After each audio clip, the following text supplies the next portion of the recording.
जय श्री राधे श्याम। जय माता की। कैसे हैं आप सब? आशा करती हूँ अच्छे होंगे, स्वस्थ होंगे। स्वागत है आप सबका माय लाइफ स्टोरी राज में। फिर से मैं अपने जीवन के संघर्ष की एक घटना आप सबके साथ साझा कर रही हूँ। देखिए, अभी तक जितनी मैंने अपने जीवन की कहानी पिछली वीडियो में साझा की है, हो सकता है किसी भाई बहन के दिमाग में, मन में कोई सवाल उठ रहा हो। बिजनेस छोड़ दिया, घर छोड़ दिया, तो क्या कभी किसी ने आवाज नहीं उठाई? तो ऐसा नहीं है कि आवाज नहीं उठाई, बहुत प्रयास किया आवाज उठाने का। आवाज भी उठाते थे, तब भी हाथ उठता था उनका। हाथ किस तरह से उठता था? हाथ उठाने का उनको कोई बहाना नहीं चाहिए था।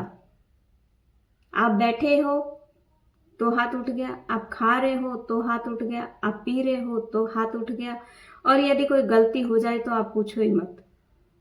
उनकी आदत सी हो गई थी अपने छोटे भाई पर हाथ उठाना। वहीं जब वो अपनी नौकरी छोड़कर आते हैं, मेरे ससुर जी को, बड़े भाई साहब को, यहाँ तक कि पूरे परिवार को थ्रेट किया करते हैं, यदि मुझे बिजनेस नहीं दिया तो मैं सुसाइड कर लूंगा, मैं नहर में जाकर कूद जाऊंगा, अपने बच्चों को नहर में फेंक दूंगा। इस तरह की कुछ धमकियां अक्सर वो मेरे फादर इन लॉ को दिया करते थे। देखिए, जो इज्जतदार इंसान होता है अपनी इज्जत के लिए यही सोचता है कि कोई ऐसी घटना मेरे घर में ना हो जाए, कोई ऐसा दाग मेरे खानदान पे ना लग जाए जिससे मैं समाज में मुंह दिखाने के लायक ना रहूं। इसी के चलते पूरे परिवार ने फैसला ले लिया, नौकरी छोड़कर आ गए तो इसको अब ये बिजनेस देना ही पड़ेगा। पूरा परिवार सहमत था। मेरी दादी सास सहमत थी, मेरे ससुर जी सहमत थे, मेरी सास सहमत थी, बड़े भाई साहब का तो पूरा सपोर्ट था उनको। और छोटे भाई साहब का हथियार यही था कि सबको डराने के लिए सीधा सा यही बोल दो कि मैं अपने बच्चों को लेकर नहर में कूद जाऊंगा यदि मुझे ये बिजनेस नहीं दिया। पिता की इज्जत रखने के लिए हर बार वो जो हाथ उठाया करते थे, उससे बचने के लिए बिजनेस देना मजबूरी बन गई थी। बिजनेस हैंडओवर करने से पहले भी हमारे साथ एक हादसा हुआ था। मैंने पहले भी ये वीडियो में साझा किया है, फिर से साझा कर रही हूँ। क्या हादसा हुआ था आज मैं साझा कर रही हूँ। मेरे ससुर जी के चाचा का देहांत हो जाता है, मेरे सास ससुर गांव चले जाते हैं। सास ससुर दोनों गांव होते हैं और उनको रात दिन एक ही चिंता रहती है कि ये भाई बिजनेस कब मुझे देगा, मेरे नाम कब करेगा। उसी के चलते उनको मौका मिल जाता है कि आज मम्मी पापा घर पर कोई नहीं है, आज इसको कोई नहीं बचा सकता। वो आते हैं घर पर, हम दोनों हस्बैंड वाइफ को डर लगता है कि आज मम्मी पापा घर पर नहीं है, यदि इन्होंने कुछ बवाल किया तो हमारे लिए बचाव कौन करेगा। हम दोनों पति पत्नी उनके डर के मारे अपना कमरा बंद करते हैं और अंदर बैठ जाते हैं। यहां तक कि मेरे हस्बैंड खाना भी नहीं खाते कि यदि वो खाना खाते भी देखेगा तो हाथ उठा देगा। इस डर के कारण सारा काम छोड़कर हम दोनों अपना दरवाजा बंद करके अंदर बैठ जाते हैं। उनको लगता है कि ये अंदर बैठ गया जाकर, अब मैं क्या करूं। तब वो दरवाजा तोड़ना शुरू करते हैं, दरवाजे पे खूब जोर जोर से लात मारते हैं। हम लोग कोशिश करते हैं कि ये दरवाजा ना टूटे, पर उनके सर पर एक पागलपन सवार था कि भाई को आज मारा नहीं मैंने। इतनी बुरी तरह से दरवाजे पर लात मारते हैं कि दरवाजे के दोनों की अंदर की कड़ियां टूट जाती हैं। मेरे हस्बैंड बेड पर बैठे होते हैं, मैं दरवाजा बचाने के लिए कोशिश करती हूँ, दरवाजा टूट जाता है तो मेरे फेस पर वो दरवाजा लगता है। वो दरवाजा लगने की वजह से मुझे चक्कर आ जाता, मैं बेहोश हो जाती हूँ। वहीं उनको 1% भी दया नहीं आती। बेड से मेरे हस्बैंड को कॉलर से खींचते हुए लेकर जाते हैं और हॉल में मारना शुरू कर देते हैं। अड़ोस पड़ोस में जितने लोग रहते हैं छत पर चढ़कर देखने लगते हैं, पर उस इंसान से पूरा अड़ोस पड़ोस डरा करता था। माता पिता गांव थे, कौन बचाए। मैं घूंघट में रहती थी। एक हमारे समाज में ये है कि बड़े भाई जेठ के सामने बहू बोलेगी नहीं, बहू घूंघट में रहेगी। जेठ यदि आंगन में बैठा है तो बहू सामने से भी नहीं निकलेगी। इस मर्यादा का पालन करते करते मैं कुछ बोल नहीं पा रही थी। जब हस्बैंड को हद से ज्यादा उन्होंने मारना शुरू किया, तब मेरे मुंह से एक शब्द निकला।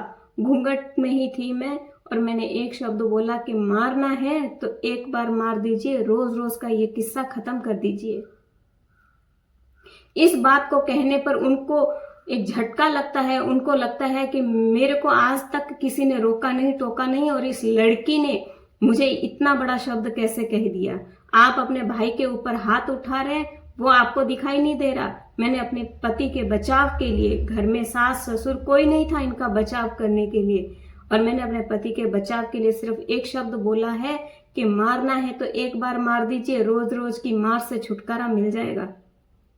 वहीं वो दूसरे दिन अपनी बहन के घर जाते हैं और अपनी बहन से मिलने जाते हैं और अपनी बहन से कहते हैं कि घटिया खानदान की बच्ची आ गई हमारे घर में, इसने मुझे पलट कर जवाब दे दिया। वो ये नहीं बताते कि उन्होंने किस तरह से अपने भाई के ऊपर हाथ उठाया। वो ये नहीं बताते कि उन्होंने हमारा दरवाजा तोड़ दिया। भाई साहब, मैं आपकी बेटी की तरह थी। आपकी इतनी हिम्मत थी कि आपने छोटे भाई और छोटे भाई की पत्नी बंद दरवाजे में अंदर है तो आपने दरवाजा तोड़ दिया। जब मैं अपने जीवन की ये कहानी साझा कर रही हूं तो मेरे बड़े जेठ जी फोन करते हैं और बोलते हैं कि हम इज्जतदार हैं। ये थी पर्दे के अंदर की इज्जत जो सहन की थी मैंने। नाम नहीं लेना चाहती, मुंह पर नाम आते आते रुक जाता है, शायद कभी आ भी जाए। भाई साहब, आपके पुत्र वधू आती है, आपका बेटा और आपकी पुत्र वधू यदि अपने कमरे में आराम कर रहे हो, एक बार उनका दरवाजा बजा कर देखिएगा। आपने तो हमारा दरवाजा तोड़ दिया था। दूसरे दिन पिता को फोन करते हैं मेरे हस्बैंड और सारा हादसा बताते हैं। मेरे ससुर जी गांव से आते हैं, दरवाजा देखते हैं और उनको एक दुख होता है, आंख से आंसू गिरता है कि इस हद तक यदि मेरा बेटा चला गया। तो मेरे हस्बैंड से एक रिक्वेस्ट करते हैं, इसको बिजनेस दे दे, नहीं तो ये तेरे को मार देगा। बिजनेस छोड़ने के पीछे एक दिन की कहानी नहीं थी। बिजनेस छोड़ने के पीछे ना जाने कितने सालों मेरे हस्बैंड ने उनके हाथों से मार खाई है। भाई साहब, अपने पुत्र वधू को ये वीडियो जरूर दिखाइएगा। मैंने मेरे छोटे भाई का दरवाजा तोड़ दिया था जब छोटे भाई की पत्नी और छोटा भाई दोनों अंदर कमरे में थे। बताइएगा आप, क्योंकि आप सच बोलने की आपकी आदत नहीं है। आपने अपने बच्चों को भी वो झूठी कहानियां रच के दिखा दी जो हकीकत में कुछ और थी। भाई साहब, आपके बच्चे की शादी हो गई है। आपका बेटा और आपकी पुत्र वधू जब अपने कमरे में आराम कर रहे हो, एक बार आप दरवाजा बजा कर दिखा दीजिए। तोड़ना तो बहुत दूर की बात है, आपने हमारा दरवाजा तोड़ा था, शायद याद होगा आपको। उसका भी सबूत यह है कि उनका अपना बेटा उस वक्त 6 से 7 साल का होगा, मेरे ही पास रहता था।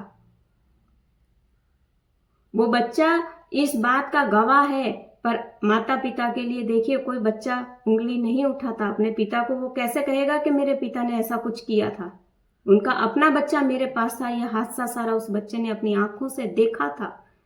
उनके बच्चे जानते थे, पर अपने माता पिता को कोई नहीं कहता। और बहुत सफाई से समाज में एक कहानी रख दी गई कि ये बिजनेस छोड़कर चला गया और मुझे ये बिजनेस मजबूरन संभालना पड़ा। मैं तो नौकरी पर था, मेरी तो बहुत अच्छी साइंटिस्ट की नौकरी थी। अब अपने पुत्र वधू का एक बार दरवाजा जरूर बजाइएगा। जब आपका बेटा और आपकी पुत्र वधू अंदर आराम कर रहे हो, दरवाजा बजाकर दिखाइएगा भाई साहब। अब मैं जब समाज के सामने बात करती हूँ तो आप बातें करते हैं मर्यादा की, आप कहते हैं हम खानदानी हैं। अब जब मैं अपनी कहानी YouTube पर साझा कर रही हूँ तो अब आप सबको अपनी इज्जत याद आ रही है। उस वक्त इज्जत क्यों नहीं याद आई जब आपने अपने भाई का दरवाजा तोड़ दिया? उस वक्त इज्जत क्यों नहीं याद आई जब आप अपने भाई पर हाथ उठाया करते थे?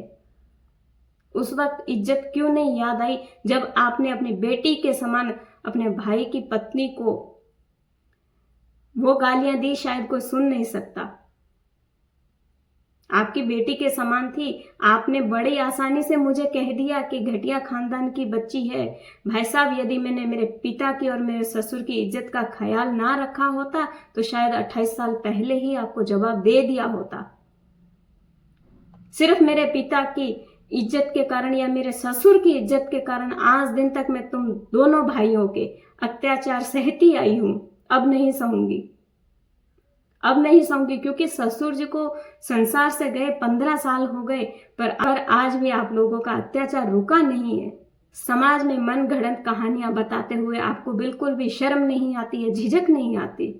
झूठी कहानियां रच देते हैं, किसी को बदनाम करने के लिए झूठी कहानियां रच देते हैं। जब आपने बिजनेस लिया था, इसी कहानी में एक और बात ऐड ऑन करती हूं। जब इन्होंने बिजनेस लिया उस वक्त इन्होंने बड़ा शान से बोल दिया कि लोग कहेंगे कि छोटे भाई को निकाल कर बड़ा भाई बैठ गया, ये बिजनेस मैं नहीं लूंगा। बिजनेस बॉम्बे डाइंग का था, बॉम्बे डाइंग का शोरूम था। हमने बिजनेस हैंडओवर करने का प्लान बना लिया, तब एक और शर्त रख दी जाती है कि लोग कहेंगे कि अपने छोटे भाई को इस बिजनेस से निकाल कर बड़ा भाई बैठ गया। मैं लोगों को क्या जवाब दूंगा?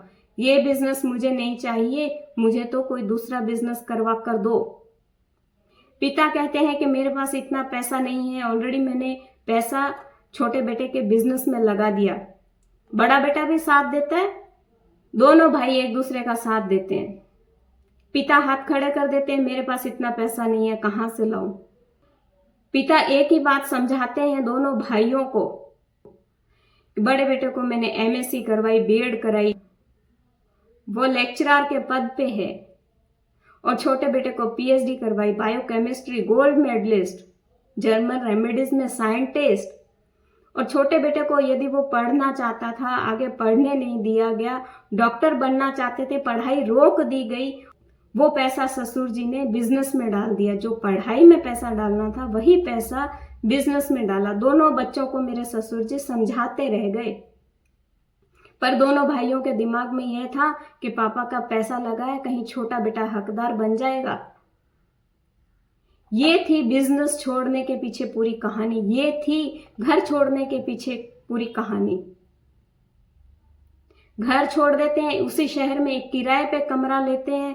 पिता खाना खाने के लिए मेरे हस्बैंड को घर बुलाते हैं, उसी शहर में एक रूम किराए पे लेते हैं। मुझे मेरे हस्बैंड गांव पहुंचा देते हैं, अकेले रहते हैं। पिता कहते हैं खाना खाने के लिए घर आ जाया कर, तो वहीं ऑब्जेक्शन लग जाता है, मेरी पत्नी तुम्हारी नौकर नहीं है, धर्मशाला समझ रखा है क्या? घर छोड़ दिया तो घर पे खाना खाने के लिए भी नहीं आना चाहिए।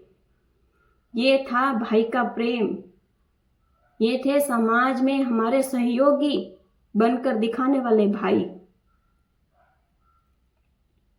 ये था कारण घर छोड़ने के पीछे, बिजनेस छोड़ने के पीछे, जो समाज में आप लोग कहते हो कि हमने तो इसका बहुत साथ दिया है। ये था आप सबका साथ। ऐसा ही हादसा मैं फिर अगली वीडियो में साझा करूंगी। तब तक जय श्री राधे श्याम, जय माता की।